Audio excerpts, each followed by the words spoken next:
মাননীয়, ইবাদত করলে তো সৃষ্টিকর্তার করেন, অবশ্যই ইমাম সাহেবের করেন না। তাহলে মাদক আটকাতে হলে উপর মহলে হাত দেন, পোলাপান হাতাচ্ছেন কেন? এই কথাটা বলেছে আরশ খান। আরশ খানের উদ্দেশ্যে আমার একটা কথা, কান টানলে মাথা আসে। আর পুলিশ খুব ভালোভাবেই জানে কিভাবে মাদক প্রতিরোধ করতে হবে। হয়তো পুলিশ ঠিকভাবে কাজটা করতে পারে না বিভিন্ন বাধার সম্মুখীন হয়ে। গতকালকের পুলিশের যে কার্যক্রম চলেছে, আমার মনে হয় এই পুলিশের এই কার্যক্রমে, এই অভিযানে বাংলাদেশের প্রত্যেকটা অভিভাবক সন্তুষ্ট হয়েছে। কারণ মাদকের জন্য যেই পরিবারগুলো পথে বসেছে, সন্তানদের হারিয়েছে, নিজের চোখের সামনে বসে বসে সন্তানদের ক্ষতি দেখছে, তারা মনে প্রাণে এইরকম একটা অভিযান চেয়েছে। তারা চায় এইসব অভিযানের আওতায় তাদের সন্তানরাও পড়ুক, যেন তারা ভালো হয়ে ভালো পথে ফিরে আসে।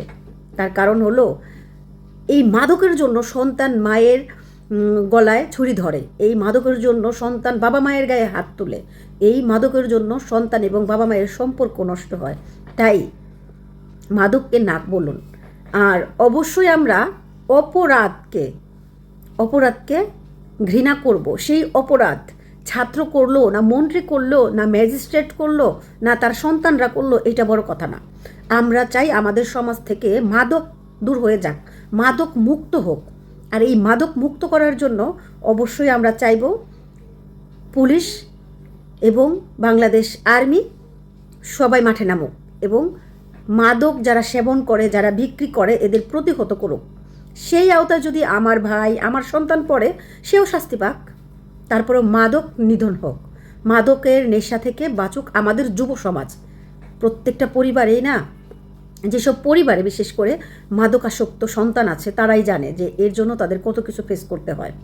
চোখের সামনে দেখা সাজানো গোছানো সংসার ভেঙে চূর্ণ বিচূর্ণ, মাদকাসক্ত সন্তানটা ঘরের টেলিভিশন, ফ্রিজ, টিভি, বাবা মা কষ্ট করে যে জিনিসগুলো করে চূর্ণ বিচূর্ণ করে ফেলে, টাকা না দিলে ভেঙে চুরে।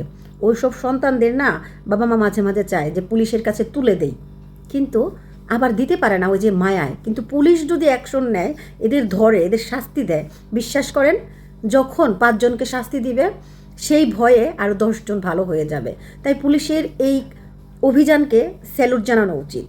আর এই অভিযানের বিরুদ্ধে যারা আন্দোলন করবে, যারা এই অভিযানের বিরুদ্ধে কথা বলবে, তাদেরকে নিয়ে আমাদের একটু ভাবার ব্যাপার আছে যে তারা নিজেরাও তো এই লাইনে নাই। কারণ একটা কথা আছে না যে ঠাকুর ঘরে কেড়ে আমি কলা খাই নাই। পুলিশকে সার্চ করতে দিলে, পুলিশের কাজে সাহায্য করলে পুলিশ কখনোই তার উপরে লাঠি চার্জ করতো না। গতকালকে দেখা গেছে যে ঢাকা বিশ্ববিদ্যালয়ের একটা ছেলে, সে নিজেকে অনেক বড় হ্যাডম ভাবছে যে আমি ঢাকা বিশ্ববিদ্যালয়ে পড়ি, আমাকে কেন সার্চ করা হবে আমার। কিন্তু তার ব্যাগের মধ্যে হাতুড়ি, সে রাতের বেলা হাতুড়ি নিয়ে সরোয়ার্দী উদ্যানের মাঝখান দিয়ে হেঁটে যাচ্ছে। সে হাতুড়ি নিয়ে যে চাঁদাবাজি করবে না, কারো মাথায় একটা আঘাত মেরে বসবে না, তার কি গ্যারান্টি আছে? এরকম কি আমরা ফেস করি নাই ঢাকা শহরে? কখনো চিন্তাই হয় নাই? সে ঢাকা বিশ্ববিদ্যালয় পরে দেখে কি সে ছাড় পেয়ে যাবে? সে যা খুশি তাই নিয়ে ঘুরতে পারবে?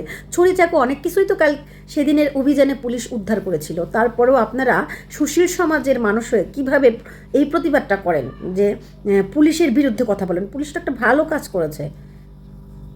যারা পুলিশের এই কাজটাকে স্যালুট জানাতে না পারছে, তাদের মধ্যে গণ্ডগোল আছে, ঠিক আছে? যার কারণে এরা এই পদক্ষেপটাকে নিতে পারছে না। কারণ এরা নিজেরাও ফেসে যেতে পারে, সার্চে তাদের কাছেও কিছু ধরা পড়ে যেতে পারে।